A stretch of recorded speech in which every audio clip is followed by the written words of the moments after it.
রূপকথারই গল্প শোনো, আসছে চাঁদের বুড়ি।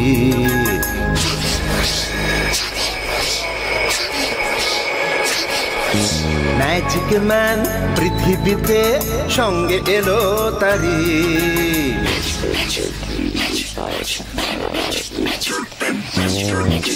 রূপকথারই গল্প শোনো, আসছে চাঁদের বুড়ি। ম্যাজিক ম্যান পৃথিবীতে সঙ্গে এলো তারি।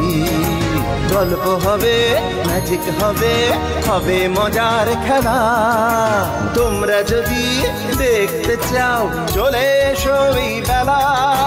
চাঁদের বুড়ি, চাঁদের বুড়ি, ম্যাজিক ম্যান, ম্যাজিক ম্যান।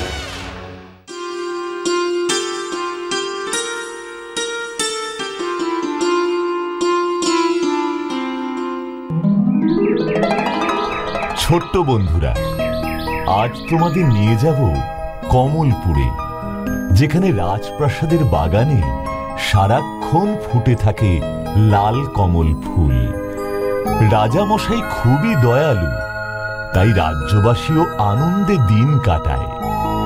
এই যেমন আমাদের পলাশ, সে সারাদিন মাঠে গরু চড়ায় আর গাছের ছায়ায় বসে আপন মনে বাঁশি বাজায়। কিন্তু একদিন ঘটল এক বিপদ। অনেকক্ষণ বাঁশি বাজিয়ে সেদিন পলাশ গাছের ছায়ায় ঘুমিয়ে পড়েছিল। যখন ঘুম ভাঙল তখন বেলা গড়িয়ে গেছে।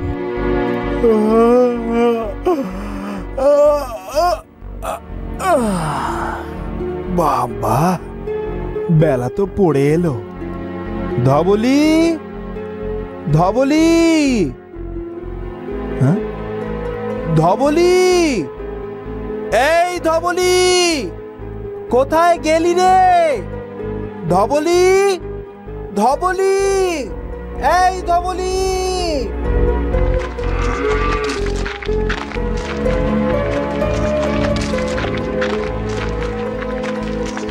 ও কানু কাকা, কানু কাকা, কি রে? তুমি আমার ধবলি গাইটাকে দেখেছো গো? না তো রে, আমি তো সারাদিন মাঠেই ছিলাম, একবারও দেখিনি। ও আচ্ছা, কোথায় যে গেল? যাই একবার হাটের দিকটা যাই।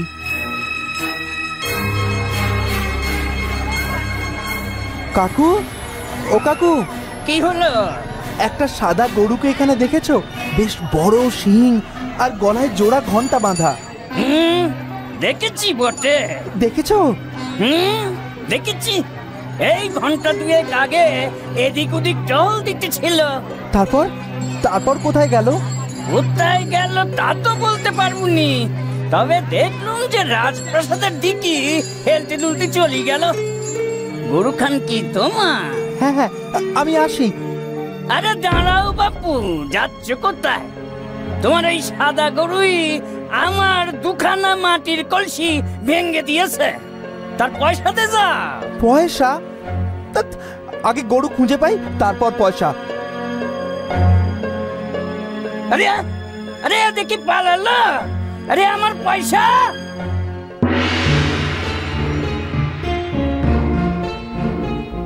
বাবা, কোনো রক্ষেই তো নেই।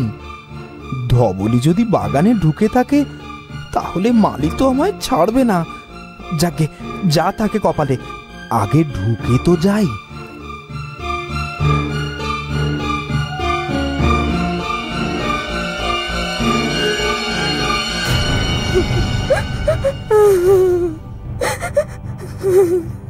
এখানে আবার কে কাঁদছে দেখি তো।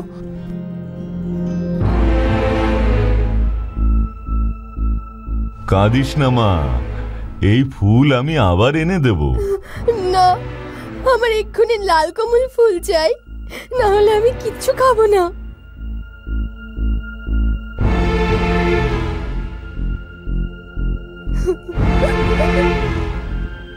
এই, তুমি কে?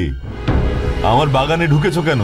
আগে আমার ধবলি গাইটা কোথায় হারিয়ে গেছে, তাকেই খুঁজতে খুঁজতে এখানে এসেছি। ধবলি গাই মানে যার গলায় জোড়া ঘন্টা বাঁধা ছিল? হ্যাঁ হ্যাঁ, আপনারা দেখেছেন আমার ধবলিকে, বলুন না সে কোথায় আছে। তোমার ধবলি মহারাজের বন্দিশালায় বন্দি। মা, কেন আমার ধবলিকে বন্দি করেছো কেন? তোমার ধবলি রাজকুমারী নীলার প্রিয় লাল কমল ফুল চিবিয়ে খেয়ে নিয়েছে, তাই তাকে বন্দি করা হয়েছে। তুমি আর তাকে ফেরত পাবে না। মহারাজ, মহারাজ ওই অবলা জীব কি আর বোঝে বলুন। এবারের মতন আপনি ছেড়ে দিন, আমি আর ধবলিকে এদিকে আসতে দেব না। না, তুমি তোমার ধবলিকে আর ফেরত পাবে না, আর বেশি কথা বললে তোমাকেও বন্দি করব। মহারাজ, মহারাজ আপনি যা বলবেন আমি তাই করব। আমার ধবলিকে আপনি ছেড়ে দিন মহারাজ। যা বলবো তাই করবে? হ্যাঁ মহারাজ। বেশ, তাহলে আরেকটা লাল কমল ফুলের গাছ তুমি রাজকুমারীর জন্য এনে দাও। ঠিক আছে মহারাজ, আমি কালই এনে দেব। আপনি বলুন কোথায় পাওয়া যায় ওই লাল কমল ফুল? সে কিন্তু অনেক দূর, পারবে নাকি তুমি? নীলপরীদের দেশে 7 সমুদ্র 13 নদীর পার, সেখানে মানুষ যেতে পারে না। রাজকুমারীর গতবারের জন্মদিনে নীলপরীরা এসে রাজকুমারীকে ওই ফুলের গাছ উপহার দিয়েছিল। ঠিক আছে মহারাজ, আমি আজই রাজকুমারীর জন্য লাল কমল ফুল এনে দেব। তাই বুঝি? আর যদি না পারো? তাহলে আর কোনোদিন এদিক পানে আসবো না। ঠিক আছে, দেখি তুমি কেমন লাল কমল ফুল আনতে পারো। ধবলির জন্য আমাকে পারতেই হবে, পারতেই হবে, পারতেই হবে আমাকে। পরের দিন সকালবেলা পলাশ বেরিয়ে পড়ল নীলপরীদের দেশের উদ্দেশ্যে। কতটা পথ চলতে হবে সে নিজেও জানে না, তবে লাল কমল ফুল না নিয়ে সে কিছুতেই ফিরবে না।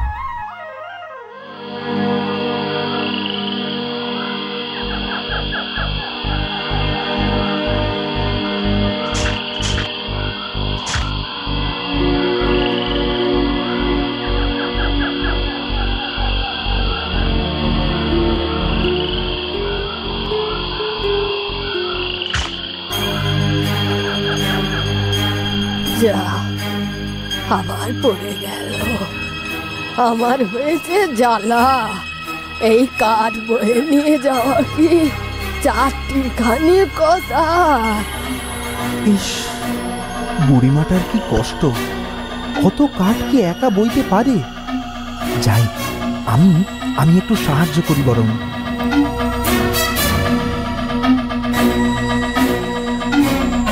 বুড়িমা, বুড়িমা, আমি তোমায় একটু সাহায্য করব। তুমি কে হে বাছা? আগে আমি কমলপুর রাজ্য থেকে আসছি, অনেক দূরে যাব। চলো, আমি তোমার কাঠ তোমার বাড়িতে পৌঁছে দিই। দেবে কাঠগুলো পৌঁছে? হ্যাঁ গো বুড়িমা, তুমি এক এক করে কাঠগুলো আমার মাথায় চাপিয়ে দাও। বেঁচে থাকো বাবা। এখানে এখানে কাঠগুলো রাখো। বুড়িমা, বুড়িমা, আমায় একটু খাওয়ার জল দেবে? নিশ্চয়ই দেবো বাচ্চা, দাঁড়াও আমি আনছি।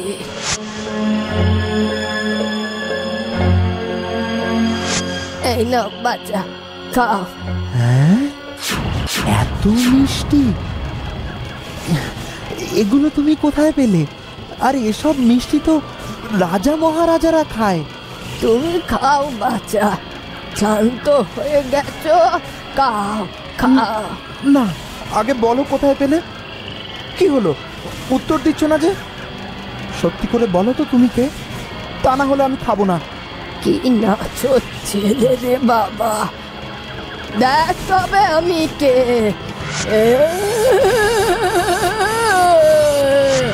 আমি এই জঙ্গলের কাঠকুড়ানি ডাইনি। ওরে বাবা, এবার কি হবে? শেষে ডায়েরির পাল্লায় পড়লাম। এ কি দেখছি আমি? ভয় পেও না বাচ্চা, আমি তোমার উপর খুব খুশি হয়েছি। তোমার কোনো ক্ষতি করব না, বড় ভালো ছেলে তুমি। এবার তুমি মিষ্টিগুলো খেয়ে নাও, না হলে যে আমার খারাপ লাগবে। আচ্ছা আচ্ছা, খাচ্ছি। হ্যাঁ,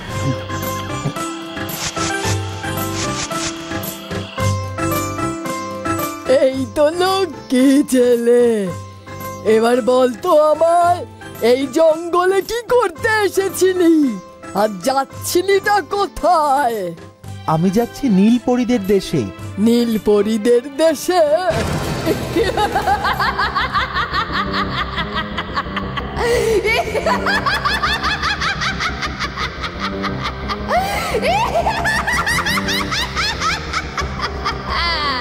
ওমা, হাসছো কেন? তুমি নীলপরীদের দেশে যাবে? তুমি জানো না সেখানে কোনো মানুষ যেতে পারে না, আর যাবেই বা কি করে? সেই দেশের হদিশ কেউ জানে না। আচ্ছা, সে কথা থাক, আগে বলো নীলপরীদের দেশে তোমার কি দরকার? রাজামশাই আমার ধবলি গাইকে বন্দি করে রেখেছেন। আমার গাইটা কাল রাজার বাগানের লালকমল ফুলের গাছ চিবিয়ে খেয়ে নিয়েছিল। তাই রাজামশাই বলেছেন নীলপরীদের দেশ থেকে লালকমল ফুল না এনে দিলে উনি আমার ধবলি গাইকে ফেরত দেবেন না। আচ্ছা, এই ব্যাপার। হ্যাঁ, আমার ধবলিটার জন্য মন কেমন করছে। ও বুড়িমা, তুমি জানো নীলপরীর দেশ কোথায়? জানি। এক কাজ কর, কটা চুল যতটা পারিস টেনে ছিঁড়ে নে। হ্যাঁ, যা বলছি কর, না হলে লালকমল ফুল পাবি না।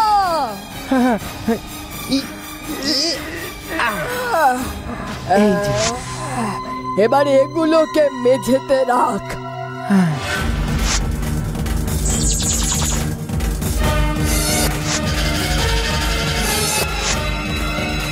এবার এই আসনটায় বস। এই আসনটাই তোকে নীলপরীদের দেশে নিয়ে যাবে।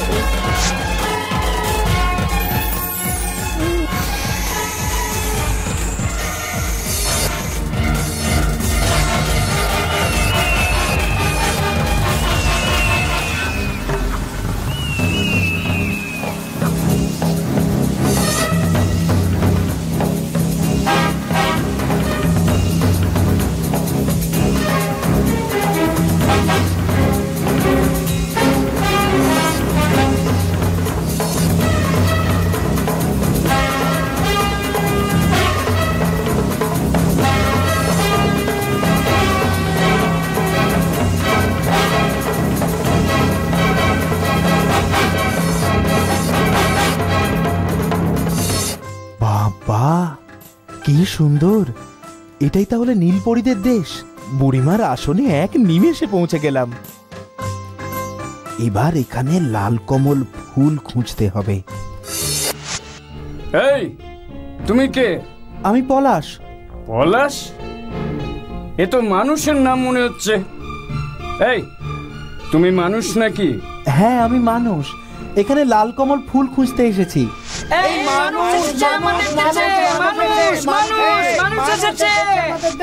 চলো একে বেঁধে নিয়ে যাই মহারাজের কাছে। হ্যাঁ, তাই বলো, তাই বলো। এটা তোমরা আবার কাকে ধরে আনলে?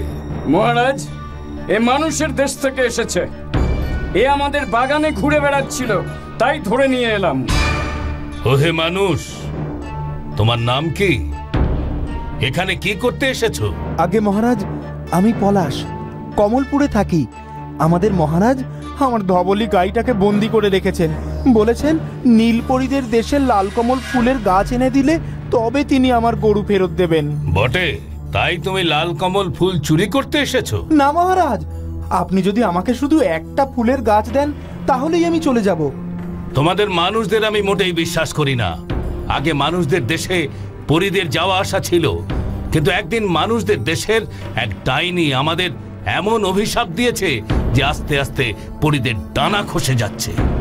তাই তো, এটা তো লক্ষ্য করিনি। তাই আমরা ঠিক করেছি মানুষদের পেলেই বন্দি করব। রক্ষীরা, বন্দি করো একে। কিন্তু মহারাজ, আমি তো কোনো অপরাধ করিনি, আমাকে ছেড়ে দিন।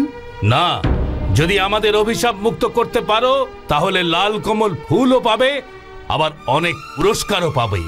কিন্তু এখন তোমাকে কারাগারেই থাকতে হবে।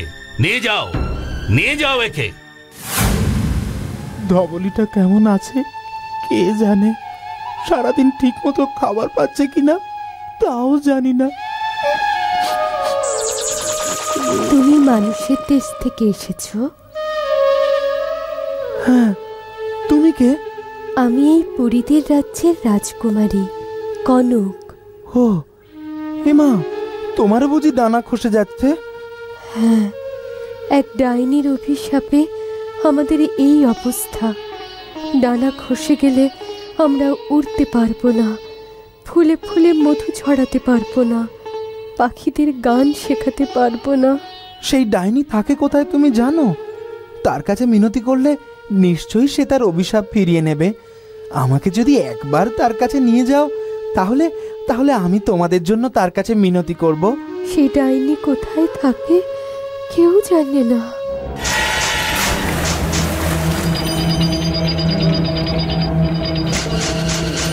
ওটা কি?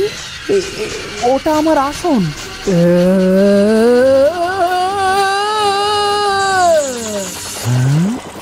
বুড়িমা, তুমি?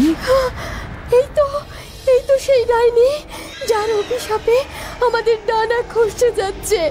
ডাইনি আবার এসেছে। পালাও পালাও, সবাই পালাও। দাঁড়াও বাছা, যেও না। আমি আজ তোমাদের কোনো ক্ষতি করতে আসিনি। সেদিন তোমাদের এক সৈন্য আমায় একটা গাছতলায় বসে থাকতে দেখে খাবার ছুঁড়ে ভিক্ষা দিয়েছিল, তাই রাগে তোমাদের ওই অভিশাপ দিয়েছিলাম। তোমাদের জন্য পলাশের দুঃখ দেখে আমার সব রাগ জল হয়ে গেছে। তোমাদের আমি মুক্তি দিলাম। বাবা পলাশ, আমার মাথার চুল টেনে হাওয়ায় ভাসিয়ে দে দেখি। হ্যাঁ,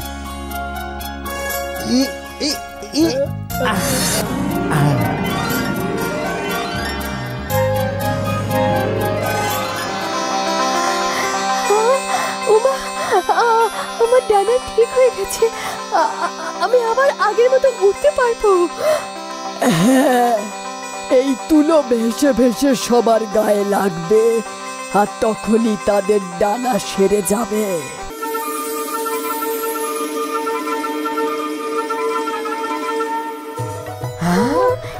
আমরা ভালো হয়ে গেছি। আমাদের ডানা ঠিক হয়ে গেছে। আমাদের ডানা ঠিক হয়ে গেছে। উঠতে পারছি আমরা। আশ্চর্য, আশ্চর্য! কে করলো এটা? বাবা, এটা পলাশের জন্য হয়েছে। পলাশ? তাহলে তাকে নিয়ে এসো আমার কাছে। আমার যে কি আনন্দ হচ্ছে আজ, কি বলবো। পলাশ, আজ তোমার জন্যই আমরা সাপ মুক্ত হলাম। এই নাও তোমার লাল কমল ফুলের গাছ। ধন্যবাদ মহারাজ, আমি তাহলে যাই। দাঁড়াও পলাশ, আমার কিছু কথা বলবার আছে। আমি চাই আমার কন্যা কনকের সাথে তোমার বিয়ে হোক। মহারাজ, আমার ধবলিটা বন্দি, আমাকে এক্ষুনি ফিরে যেতে হবে। বুঝতে পারছি তোমার ধবলির জন্য মন খুব উতলা হয়ে রয়েছে। আমি তোমায় বাধা দেব না, কিন্তু ধবলিকে ছাড়িয়ে তোমাকে আবার ফিরে আসতে হবে আমাদের দেশে। তারপর আমার কন্যা কনকের সাথে তোমার বিয়ে হবে। ঠিক আছে মহারাজ, আমি কথা দিলাম, আমি তাড়াতাড়ি ফিরে আসব। বেশ। আর হ্যাঁ, তোমায় এই বেশে আমি যেতে দেব না। তুমি এই বেশে যাবে, আর তোমার রাজার প্রাসাদের পাশেই আমি তোমার জন্য একটা প্রাসাদ বানাবো। তুমি সেখানেই থাকবে, কেমন? ঠিক আছে মহারাজ। রাজা সিংহাসনে বসে আছেন, এমন সময় পরীদের দেশ থেকে লাল কমল ফুলের গাছ নিয়ে পলাশ এলো রাজপ্রাসাদে। মহারাজ। কে তুমি? মহারাজ, এই নিন লাল কমল ফুলের গাছ, আমি নীলপরীদের দেশ থেকে নিয়ে এসেছি। চেনা চেনা লাগছে। ও, তুমি সেই ছেলেটা যার গরু আমার বন্দিশালায় বন্দি? হ্যাঁ মহারাজ, এই নিন আপনার লাল কমল ফুলের গাছ। বাবা বাবা, তুমি সত্যি তোমার কথা রেখেছো। রক্ষী মহারাজ, যাও পলাশের ধবলি গাইকে নিয়ে এসো। এক্ষুনি যাচ্ছি মহারাজ। কিন্তু তোমার রাজবেশ কি করে হলো বলো তো? আগে নীলপরীদের দেশের মহারাজ আমায় এই বেশ দিয়েছেন, আমার জন্য রাজপ্রাসাদও বানিয়ে দেবেন বলেছেন। মহারাজ, আমাদের প্রাসাদ থেকে একটু দূরেই আরেকটা বিশাল প্রাসাদ তৈরি হচ্ছে। কারা করছে বোঝা যাচ্ছে না, নিজে নিজেই তৈরি হয়ে যাচ্ছে। হ্যাঁ, এটা পরীদেরই কাজ মহারাজ। পরীদের রাজকুমারী কনকের সাথে আমার বিয়ে হবে, তারপর আমরা সেই প্রাসাদেই থাকবো। কি কি বললে? পরীদের রাজকুমারীর সঙ্গে তোমার বিয়ে হবে? না না, এ কিছুতেই হতে পারে না। তোমার বিয়ে হবে আমার কন্যা নীলার সাথে। আমায় ক্ষমা করবেন মহারাজ, আমি পরীদের রাজাকে কথা দিয়ে এসেছি। আমি সেসব জানি না। তুমি আমার রাজ্যের প্রজা, তাই আমার কথা তোমায় মানতেই হবে। ধবলি, ধবলি, ধবলি, এতদিন কেমন ছিলি ধবলি? জানিস জানিস, তোর জন্য আমি কোনো রাত ঘুমোতে পারিনি। সারাক্ষণ সারাক্ষণ শুধু তোর চিন্তা করেছি। চল চল বাড়ি চল ধবলি, বাড়ি চল। এত বড় আস্পর্ধা! রাজার আদেশ অমান্য করো। রক্ষীরা, বন্দি করো এই অর্বাচীনকে। আর এক পাও যদি কেউ এগোও, তাকে কচু কাটা করবো। পিছিয়ে যাও সবাই। শয়তান, তুই আমারই সভায় আমারই রক্ষীদের হুমকি দিচ্ছিস? তবে এই দেখ।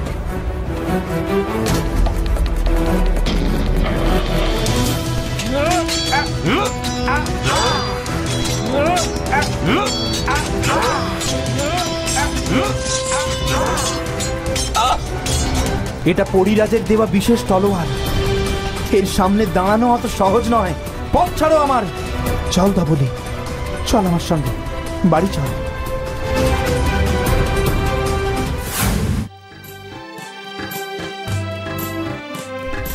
এরপর পলাশ নীলপরীদের রাজকুমারী কনককে বিয়ে করে নতুন প্রাসাদে থাকতে লাগলো। পরীরাও নিত্য আসা যাওয়া করতে লাগলো, আর তারা প্রাসাদের বাগানে নানা রকম রং বেরঙের ফুলের গাছ লাগাতে লাগলো। আর এতে সবচেয়ে খুশি হলো ধবলি।